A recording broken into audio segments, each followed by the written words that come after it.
میں نے ایک تحریر پڑھی جو مجھے بہت کلک کر گئی، کیونکہ اس تحریر میں اللہ اور انسان کا تعلق بہت اچھے پیرائے میں بیان کیا ہے، جو میں بار بار پڑھ چکی ہوں۔ میں یہ تحریر آپ کے ساتھ شیئر کر رہی ہوں۔ ایک عالم دین پینسل سے بیٹھے کچھ لکھ رہے تھے۔ ان کا بیٹا قریب آیا اور تتلاتے ہوئے دریافت کیا، بابا آپ کیا لکھ رہے ہیں؟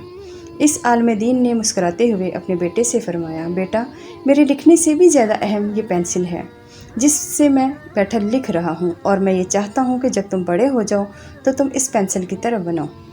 اس بچے نے تعجب آمیز نگاہوں سے باپ کو دیکھا اور پھر بڑے غور سے پینسل کو گھورنے لگا، اور وہ اس کی کسی ایسی خصوصیت کو تلاش کرنے لگا جس کی بنیاد پر بابا جان اس سے پینسل جیسا بننے کا مطالبہ کر رہے تھے۔ بڑی دیر تک پینسل کو دیکھنے کے بعد اسے کوئی ایسی چیز نظر نہ آئی جو اس کے ذہن کو کھٹکتی، اور اب بچے سے رہا نہ گیا۔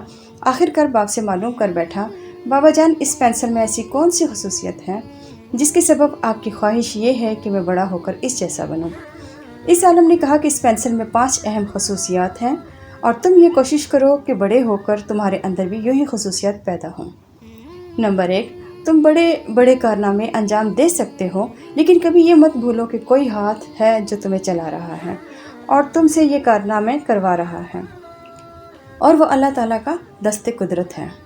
نمبر 2، کبھی کبھی جب اس کی نوک گھس جاتی ہے تو کٹر یا چاقو وغیرہ سے اسے تراشا جاتا ہے۔ اگرچہ یہ ایک اذیت ناک چیز ہوتی ہے، لیکن بہرحال اس کی نوک تیز ہو جاتی ہے اور پھر یہ اچھے سے کام کرنے لگتی ہے۔ بس تمہیں بھی یہ جان لینا چاہیے کہ انسان کو اگر کوئی دکھ اور صدمہ پہنچتا ہے وہ اس لیے ہوتا ہے تاکہ تم بہتر کارکردگی کا مظاہرہ کر سکو۔ نمبر 3، پینسل یہ اجازت دیتی ہے کہ اگر کچھ غلط تحریر ہو جائے تو تم ربڑ کے ساتھ اسے مٹا کر اپنی غلطی کی اصلاح کر سکو۔ بس تم یہ سمجھ لو کہ ایک غلطی کو صحیح کرنا غلطی نہیں ہے۔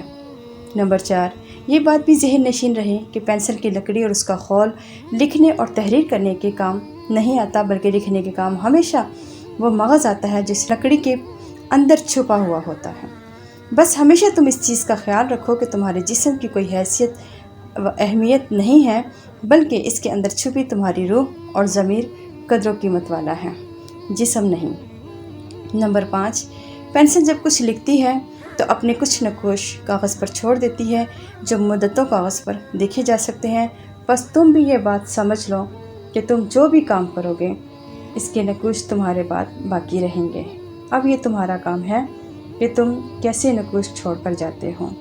بس کسی عمل کو انجام دینے سے پہلے کئی بار غور و فکر کر لو کہ کہیں تم کچھ غلط تو نہیں کر رہے۔